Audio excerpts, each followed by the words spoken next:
하둘셋 하둘셋. 안녕하십니까. 사마에럴입니다. 김성동 교수님자 제5판 형법총론 2회독 37페이지 제2절 한국형법의 역사 시작하겠습니다. 사마에럴TV 7차 구독 추천을 부탁드리고 유튜브 구독을 권합니다. 제2절 한국형법의 역사. 로마자 1번의 중국법 영향시대, 1번의 고대 국가시대. 형법은 국가의 통치와 사회질서 유지를 위한 필요 불가결한 수단이다. 따라서 형법은 동소양을 막론하고 모든 것 가운데 가장 긴 역사를 가진 법이라고 할 수 있다.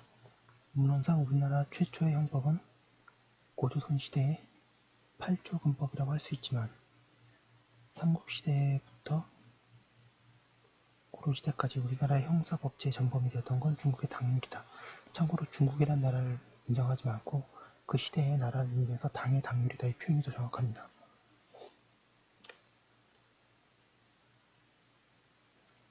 당률은 중국 민족의 전통과 중국 문화를 배경으로 하고 있는 중국법이었기 때문에 당시 우리 민족에 대해서도 규범력을 가지기 위해서는 우리의 실정에 맞는 보안 규정을 필요로 했을 것으로 추측된다.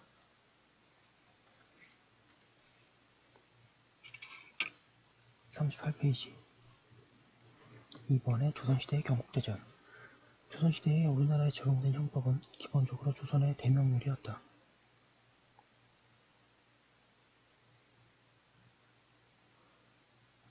하지만 조선 건국 후 약 90여 년간 각종 법전이나 교지 등을 정리하여 1469년에 우리나라 최초의 통일성문법전으로 완성된 경국대전도 대명률과 함께 1905년 형법대전이 제정 공포될 때까지 430여 년간 조선의 법전 역할을 해왔다. 뿐만 아니라 경국대전에 등기되지 못한 중요한 법률들과 그때그때 발생하는 문제에 대한 처벌 원칙을 알려주는 정령 등 새로운 시행법령 등을 경국대전의 제5번 형정과 함께 형법의 주요 법원이 되었다.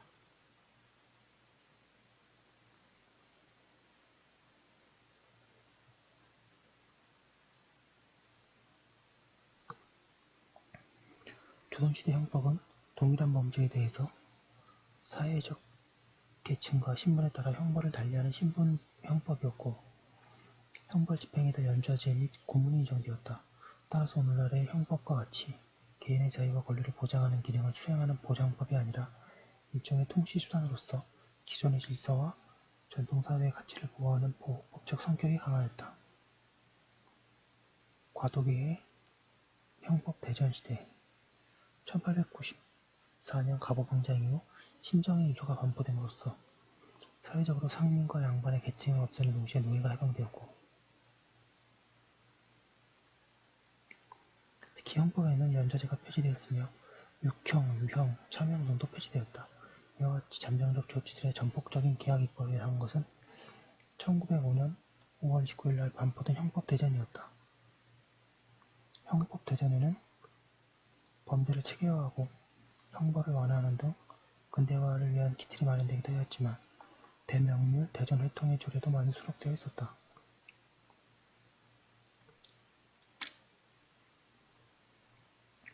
(1907년 6월에) 반포된 민사, 형사의 소송에 관한 건에 의하여 재래의 잔혹한 고문 방식을 금지하는 등 획기적인 개혁이 단행됨에 따라 형법 대전의 내용 중 형사 절차와 행형에 관한 부분이 개정되기도 하였지만 1910년의 한일합방 때문에 더 이상 발전되지는 못하였다. 로마자 2번의 일본법 및 독일법의 영향시대, 유럽법의 개수, 1번의 일본 형법의 의용시대. 한일합방 이후에 우리나라에 적용된 형법은 일본 형법이었다. 1912년에 발표된 조선형사령 39페이지에 따라 우리나라에 의용된 일본 형법, 신형법은 해방 이후는 물론이고 대한민국 정부 수립 이후 형법이 제정되어 시행되기 시작한 1953년 10월 3일 이전까지 그 효력을 발휘하였다. 일본 신형법은 1907년에 제정 공포된 것으로서 1871년 독일 제국 형법의 영향을 받아들여서 만들어졌다.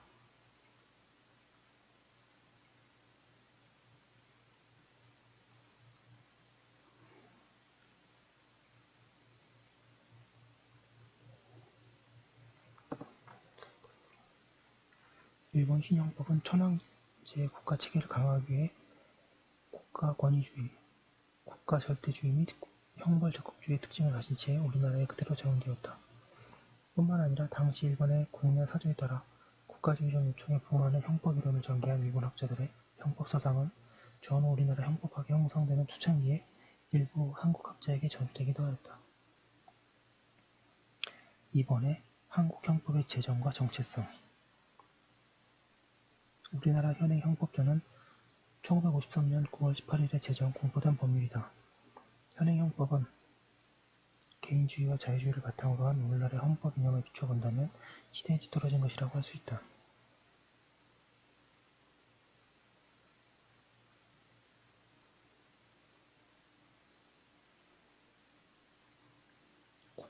국가주의적 사고를 근본으로 하여 전시체제에 대항하기 위한 치안유지적 성격의 농후한 규정들과 가족주의와 유교적 전통윤리적 색채를 강하게 풍기고 있는 규정들이 산재이기 때문이다.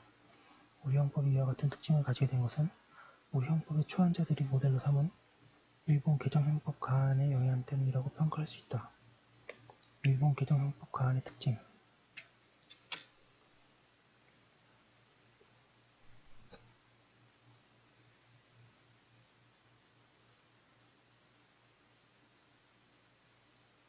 (1940년에) 발표된 일본의 개정형법 가안은 당시의 일본 신형법이 일본 고유의 도덕 및 미풍 양속에 적합하지 않으며 범죄 예방에 효과적이지 않다는 판단하에 만들어진 것이다. 특히 개정형법 가안을 기초한 일본의 형법학자들은 나치의 독일 국가 사회주의 체제를 수용하기 위한 논거로서 개인주의, 자유주의로부터 절대주의, 전체주의적 국가 체계로서의 이행을 세계적 추세로 간주하면서 국가주의와 가족주의적 태도 및 범죄에 대한 40페이지 형벌 적극주의라는 형사정책관을 개정형법 가안에 반영하였다.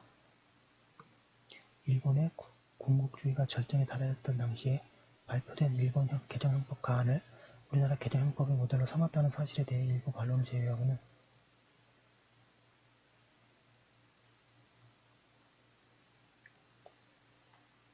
이를 부정적으로 평가하는 견해가 지배적이다.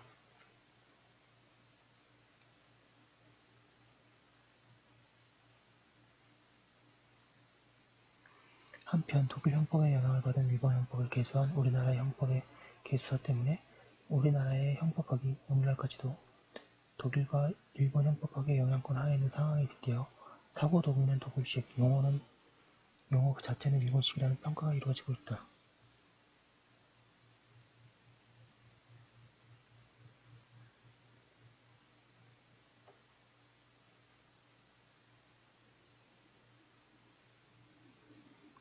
로마트 3번의 형법 개정의 역사. 1970년대 이후 급속하게 전개된 도시화 및 산업화 및 그에 따른 전통문화의 가치관의 변화, 그리고 거기에 수반된 범죄 현상의 변화 때문에 형법의 대응 방법이나 수단도 바뀌어야 할 필요가 생겼다. 이러한 필요성에 부응하는 방법으로 우리나라의 입법자는 형법을 개정하는 대신에 그때그때 형사특별법을 제정하는 태도를 보였다. 하지만 이러한 대응책은 그때그때 발생한 사회 불안정 요소를 일시적으로 진정시키거나 외관상 무마시키는 효과는 있었지만 특별법 과잉이라는 중형주의라는 폐단을 고착화시켜 일반 형법의 규범력을 약화시키는 결과를 낳았다. 1985년 법무부는 개정형법이 그동안의 사회 변화를 제대로 대응하지 못하고 있고 즉흥적으로 임시 변통된 형사특별법이 난무하는 현실을 타개하기 위해 대대적인 형법 개정 작업에 착수하였다. 1992년 형법학자들이 대거 참여한 7년 동안의 작업 끝에 만들어진 형법 개정 법률안이 정부안으로 국회에 제출되었지만 제13대 국회 임기 만료와 함께 이 법률안은 자동으로 폐기되기 말았다. 1995년 12월 29일 국회 차원에서 마련된 컴퓨터 범죄 등 신종 범죄에 대처할 수 있는 규정들과 사회 내 처우를 위해 보호관찰, 사회봉사명령, 수강명령 등 새로운 지대수단의 도입을 내용으로 하는 형법 일부 개정안이 국회에 통과되었다. 1996년에는 현행형법의 총칙 부분을 1992년에 형법 개정 법률안을 총칙으로 대체하는 내용의 형법 개정 법률안이 국회에 제출되었으나 역시 통과되지 못하였다. 2001년 12월 29일 날 개정 형법에서 미비된 컴퓨터 등 사용 사기죄를 보완하는 개정이 있었고 41페이지 2004년 1월 20일에는 사후적 경합법의 인정 범위에 관한 개정이 이루어졌으며 2005년 7월 29일에는 사후적 경합범의 형성구 방법에 관한 규정과 집행유예 결정 요건에 관한 규정이 개정되었다.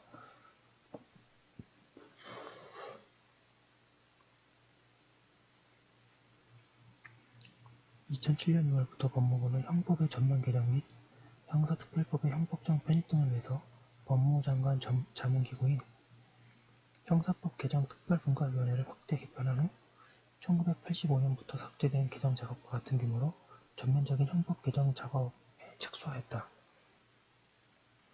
2010년 3월 31일 아동 성폭력 범죄와 연쇄살인 범죄 등 일련의 충격적인 범죄 사건들을 계기로 삼아 국회의원 발의로 법정형의 상한을 15년에서 30년, 가중시 25년에서 50년으로 상향 조정하는 등 중형주의적 입장을 관철시키는 내용으로 하는 형법 일부 개정안이 국회에 통과되었다. 2011년 3월 25일날 법무부는 4년여간의 총칙 개정 작업을 마무리한 후 정부 형법 개정안은 국회에 상정하였지만 이 역시 1992년 형법 개정안과 마찬가지로 18대 국회 임기 만료로 자동 폐기되었다. 2012년 12월 28일 국회는 모든 성범죄에 대해 친고죄를 폐지하였고 혼인신자 간음죄를 삭제하였으며 성범죄를 객체로 여성에게 사람으로 학대하는 동시에 유사강간죄 등을 신설하는 것을 내용으로 하는 형법 일부 개정안을 의결하였다.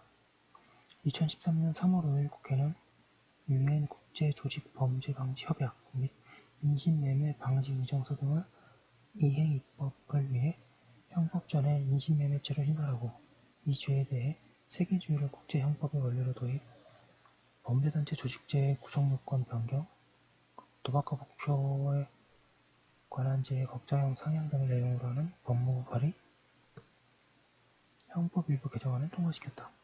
이로써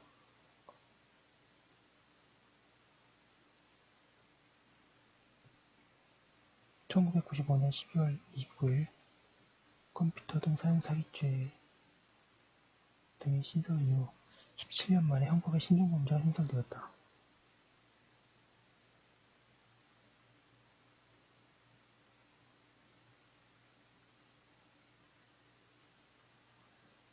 네, 매우 중요합니다.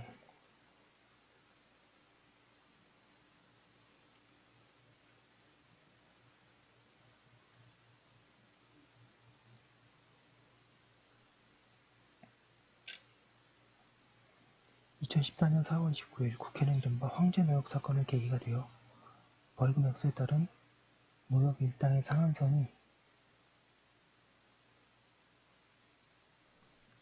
정해져 있지 않아 법관의 재량에 따라 일당이 정해지는 폐해를 막기 위해 벌금형의 선고 액수에 비례하여 노역장 유치기간의 하한선을 정하는 것을 내용으로 하는 형법 일부 개정안을 통과시켰다.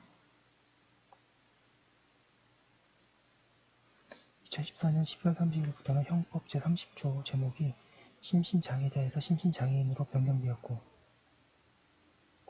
미결 부검일수 일부 산입을 허용하고 있던 형법 제57조 위헌 결정에 따라 미결 부검일수를 전부 산입하도록 바뀌었으며 형법 제58조가 개정되어 종래의 임의적 판결 공시가 필요적 판결 공시로 변화되었다. 이거 중요합니다.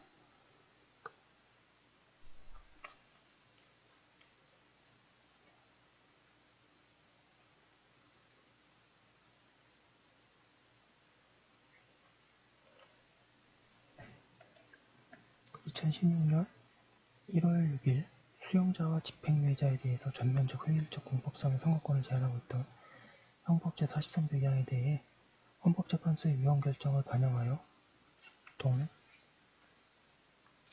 42페이지 조항의 개정이 이루어졌고 형법 제62조의 개정을 통해 500만원 이하의 벌금형에 대한 집행유예가 가능해졌으며 특수폭행죄에 상응하도록 특수상해죄, 특수강요, 특수공갈 규정이 신설되었을 뿐만 아니라 헌법재판소에서 위헌 결정된 간통죄 규정에 삭제되었다.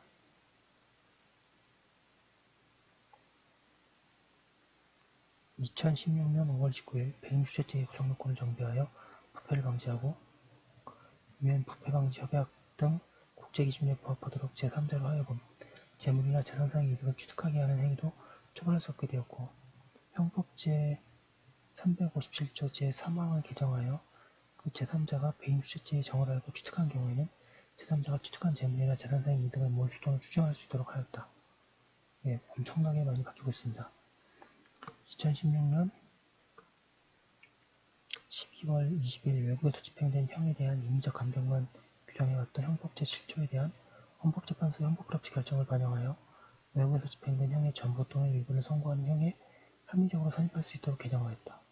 법무부는 2007년 6월부터 전면적 형사법 개정 특별분과위원회를 구성하여 2011년 3월 형법총칙에 대한 개정안, 전면 개정을 정부안으로 제출하였으나 2012년 4월 제18대 국회 임기 만료로 불발에 그친 바 있다고 하고 있습니다. 예, 참고하고요. 여기까지 한 걸로 두고 잠깐 쉬었다가 다음 거 하도록 하겠습니다.